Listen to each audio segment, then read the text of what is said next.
Hello বন্ধুরা, চলে এলাম একটা ছোট্ট মিনি ব্লগ নিয়ে। অনেকদিন ধরে ভাবছিলাম বাইরে যাবো ঘুগনি খেতে, কিন্তু বাড়ির সবাই বলছিল ঘরে বানিয়ে খেতে। এটা কোনো কথা? মাঝে মাঝে তো একটু বাইরে খেতে যেতেও মন চায়, তাই না? নিয়ে যাবে না বললেই পারে।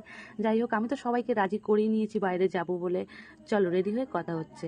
আমি তো পুরো ফুল রেডি হয়ে গেছি যাবো বলে। কি মজা, আমার সাথে আমার বর যাবে, কিন্তু পাশ থেকে বলছে তুমি যদি বকবক করো আমি তোমাকে নিয়ে যাবো না, তুমি একাই যাও।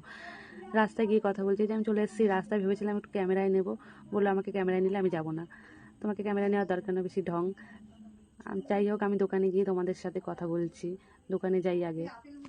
ভেবেছিলাম আমি দোকানে গিয়েই কথা বলবো, কিন্তু বৃষ্টি শুরু হয়ে গেছিল। আজকে বৃষ্টি পড়ুক আর যাই হয়ে যাক, আমি তো দোকান যাবই, আমি তো ঘুগনি খেয়েই ছাড়বো। দোকানে গিয়ে কথা হচ্ছে। চলে এসেছি দোকানে। আমি কি বলবো, এই ঘুগনির যা টেস্ট না, এই কাকু এত সুন্দর ঘুগনি বানায়, ওই জন্যই তো বারবার আসে। ঘুগনি নিয়ে কথা হচ্ছে। এই যে আমি ঘুগনি নিয়ে নিয়েছি, বাড়ি যাই, তারপরে তোমাদের সাথে কথা বলছি। আমি তো বাড়ি চলে এসেছি। এত দূর না, কি বলবো, খুব কষ্ট হয়ে গেছে।